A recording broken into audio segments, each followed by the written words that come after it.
Moshe Rabbeinu, à la fin de sa vie, il a écrit plusieurs Sifrei Torah et il y en a un qui est resté dans le Mishkan. Comment il était posé? Il était posé à côté du Haron, mais de quelle façon?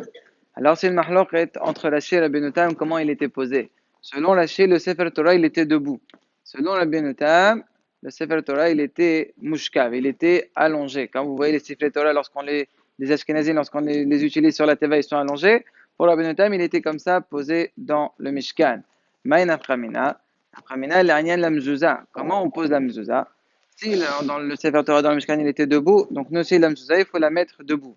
Et c'est comme ça que sont posés la majorité des Rishonim, donc c'est comme Rashi, et c'est comme ça Darat Malan. Par contre, si on dit que le Sefer Torah, il était mouchkav, donc même la mezouza, il faut la mettre allongée. Rabbeinu Tam, il a dit qu'Akadosh Baruch Hu me fasse mériter de construire un grand Aron pour qu'il puisse mettre dedans un Sefer Torah où il sera tellement large qu'il mettra le Sefer Torah allongé. Tellement il pense que le Sefer Torah, normalement, il doit être allongé. Alors, le Lama, il a trouvé une pshala, il a trouvé une solution pour s'acquitter selon tout le monde. Vous verrez que les Ashkenazim mettent la mezouza comment? Ben, à l'arson. Ils la mettent en diagonale, comme ça, c'est un petit peu comme Rashi et un petit peu comme Rabbeinu Tam. Nous, les Sfaradim, on fait pas comme ça, on fait comme le Shulchan Aruch, droite. Pourquoi? Parce que si tu fais cette pshala, c'est possible que tu fasses comme personne. Ça s'appelle ni debout ni allongé. Donc, nous, on fait comme Darat Malan. Maintenant, l'aframina, l'anyan tfilin. Dans les tefilin, vous savez que dans chaque compartiment de tefilin chez le roche, il y a les parachiotes. Maintenant, la paracha, il y a plusieurs façons comment la rentrer, la poser. On peut la mettre debout, on peut la mettre allongée, on peut la mettre à l'envers. Comment il faut la mettre? Shulchan Aruch dans ses mains la médoua, il dit, il faut faire attention de bien la mettre debout, à l'endroit. Ça veut dire quand j'ai les tefilin sur moi, là, les parachutes, si on pouvait les voir, ils seraient carrément debout. Exactement comme la mezouza, exactement comme Shitat Rashi. Là, on voit que le Rama, dans Shulchan Aruch, il n'a pas écrit de faire une pshara comme il a fait dans Mezouza. Dans le Chod Mezouza, il a écrit là, non. Pourquoi? Parce que si, même lui, il est d'accord que la lacha, elle est comme Rashi. Lorsqu'on peut trouver une solution pour lui, on l'a fait. Là, il n'y a pas de solution. Comment tu vas la mettre? Allongée, tu as fait comme la Benutam. Be'alarson, ça ne tiendra pas. Elle ne tiendra pas la palacha Be'alarson en diagonale. Donc, c'est pour ça qu'on met la palacha comme ça. Ils ont posé la question au Nodar Beuda. Ils lui ont dit, pourquoi dans Tfilin Rashi et Rabbeinu Tam, tu vois beaucoup de Bnei Israël qui sont mahmirim de mettre Rashi et Rabbeinu Tam, alors que concernant cette mahloket-là, il n'y a personne qui fait comme Rabbeinu Tam. Pourquoi ici vous n'êtes pas Rochesh? Il leur a répondu, il leur a dit, il y a trois réponses à cette question. La première, c'est pas dans chaque mahloket qu'on doit être Rochesh au Da'at Yahid.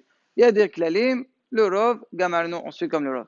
Par contre, ici, dans Tfilin Rashi, Tfilin Rabbeinu Tam, la mahloket elle est beaucoup plus importante. C'est pas simplement Rashi contre Rabbeinu Tam. C'est beaucoup plus que ça, puisque selon le Tikkun HaZohar, selon le Yerushalmi, selon le Ravad, il y a encore beaucoup de dérotes qui disent que la halakha, elle est comme Tfilin de Rabbeinu Tam, Kawayot Baimsa. Le Seder HaParashat, il n'est pas exactement pareil. Et donc, comme la mahlok était le plus importante, c'est pour ça qu'il y a lieu d'être Rochesh, le Reshamem, il est Rochesh aussi à Darat Rabbeinu Tam. Deuxième réponse qu'il leur a donnée, il leur a dit déjà, selon Darat Rabbeinu Hari et Rashi Rabbeinu Tam sont justes. Les deux, ils sont émettés. Simplement, il y a une mahlok entre le Pshat. Moshe Rabbeinu, lorsqu'il a reçu la Torah, il a reçu pas seulement le Pshat, il a reçu Pardes, Pshat, Remes, Drash, Sod. Donc, depuis Moshe Rabbeinu, on mettait les deux Tefillin, et Rashi et Rabbeinu Tam. Il s'appelait peut-être pas comme ça, mais ça veut dire qu'il y avait ces deux Tefillinot. Simplement, quand c'était al pipchat, on demandait de mettre Daoura selon celui de Rashi, mais selon le Sod, il fallait mettre les deux. Et la Mahlokat, elle a commencé à l'époque de Baït Sheni, lorsqu'il y a eu les Roshalmi et le Mechilta qui ont été nitfas. Qui était le Ankar? Est-ce que c'était Rashi Ankar et la Tosef et c'était la Benutam ou la Hefer? Mais bien sûr que depuis toujours, ils mettaient toujours les deux. D'ailleurs, quand ils ont fait des recherches, ils ont retrouvé des tefilinotes très très anciens. Ils n'ont pas trouvé tous pareils. Il y en a comme Rashi, il y en a comme Benutam. Ça prouve ce qu'on dit qu'en vérité, depuis toujours. Donc c'est pour ça qu'on met les deux. Mais lorsqu'il y a une mahloket normale, bien sûr qu'on suit la halakha. Et la dernière réponse qu'il leur a donnée, il leur a dit, le Beth Yosef, il a dit que concernant la mahloket Rashi Rabbeinu Tam, concernant les parashiot, si tu les mets debout ou allongés, ben les morts ou ben les morts, tu as fait comme ça ou comme ça, il y a ça, tu as B'diarvat. Donc même selon si tu ne suis pas la DA, par exemple de Rashi, si tu fais comme Rabbeinu Tam, même Rashi, d'accord que tu es Yosef. C'est juste un problème de l'Echat Hila.